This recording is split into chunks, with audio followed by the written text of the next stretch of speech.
So when you're creating goals for yourself, and this could be a health related goal, it could be a work related goal, it could be any type of goal, there is a very basic, simple framework that any coach would tell you to start with, and that is the SMART framework.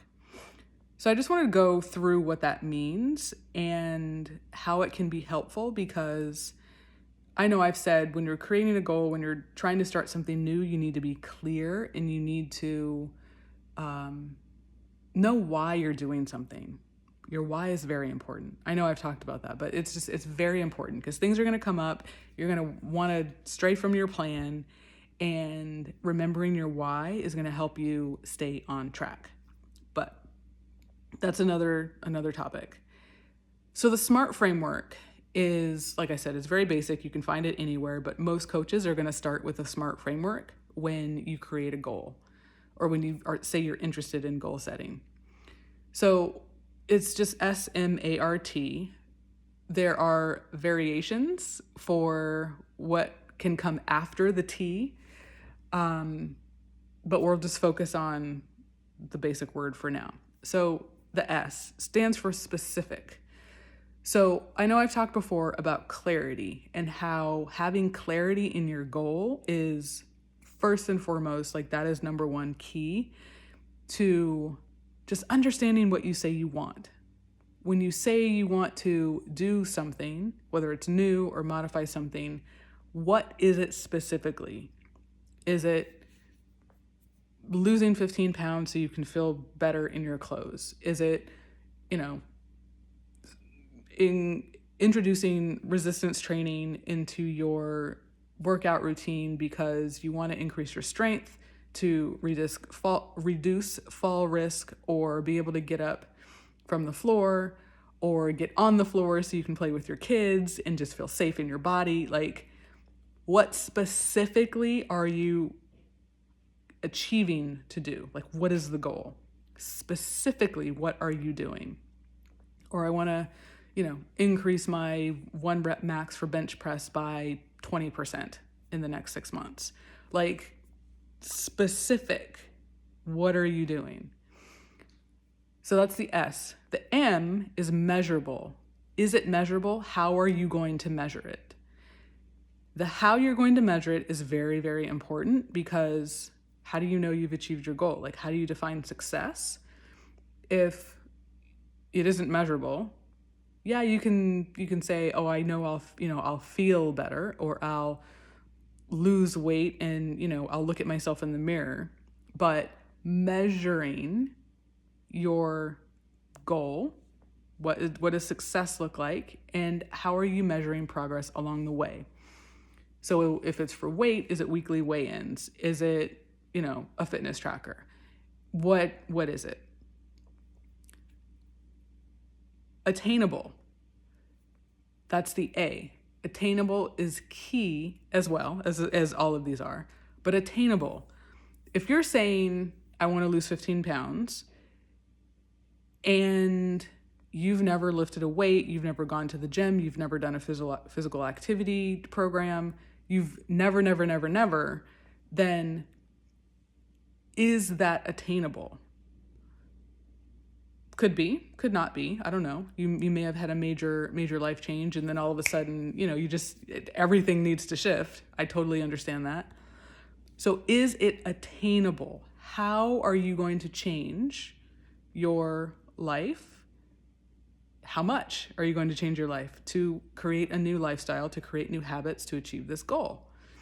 Is it attainable? Is it relevant? So that's the R. Why is this important? That kind of goes back to the why. Is the goal relevant to anything in your life? What is it relevant to, and how? That goes back to the why.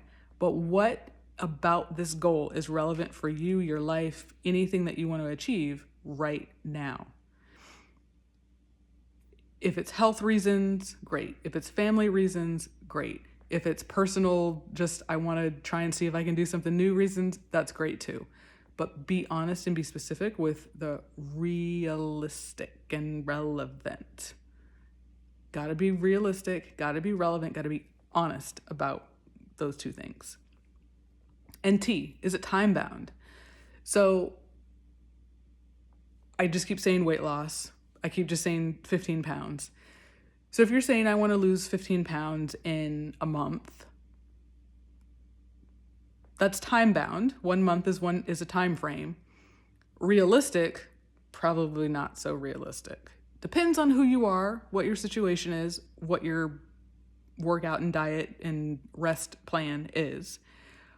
But for most people, that may not be realistic, going back to the R, but it does have a time frame. So if that is the time frame, it's okay, well, as a coach, let's talk to the client and say, maybe we can modify this time frame. Conversely, if it's a 1 year time frame or a 6 month time frame, how do you break that down into bite-sized pieces? How does it go from a big old scary 6 month time chunk to 1 month at a time or 2 months at a time? So it's a little bit more manageable, so it can be broken down into day-to-day tasks. So that's SMART, that's SMART.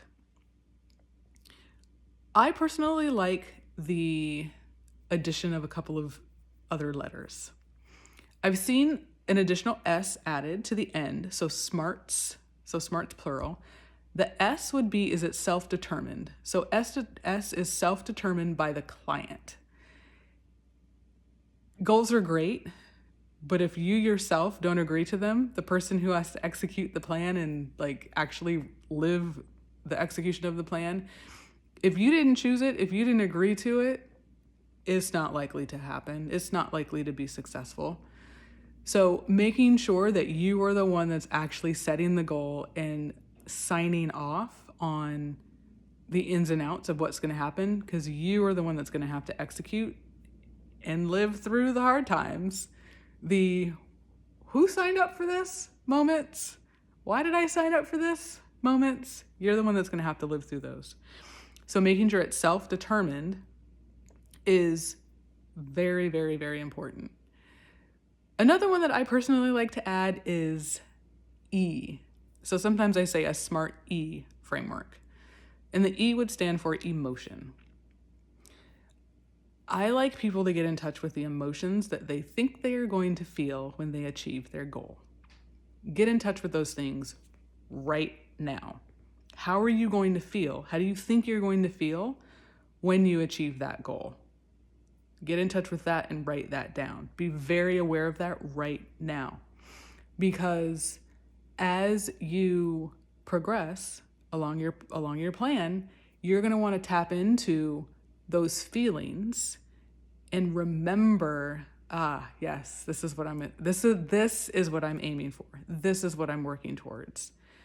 And when the times get hard, remembering that emotion, getting in touch with that emotion, that can actually help propel you forward. So, SMART is the basics. Is it specific, measurable, attainable, relevant/realistic, and time bound? And then for extra credit, is it self-determined? And for the E, is it emotionally tied to something? What is the emotion that you are going to feel or that you think you're going to feel when you are successful in achieving your goal? So I hope that helps. It's a basic framework, like I said. You can look it up. Anyone will tell you SMART goal is the way to go, but sometimes it's just helpful to hear someone explain it. So you can just apply it to your own life. So I hope that's helpful. If you've used the SMART framework, let me know. Does it help? Do you have any other modifications, any other letters that you add? And if you have not used it, do you think it could be helpful? Let me know.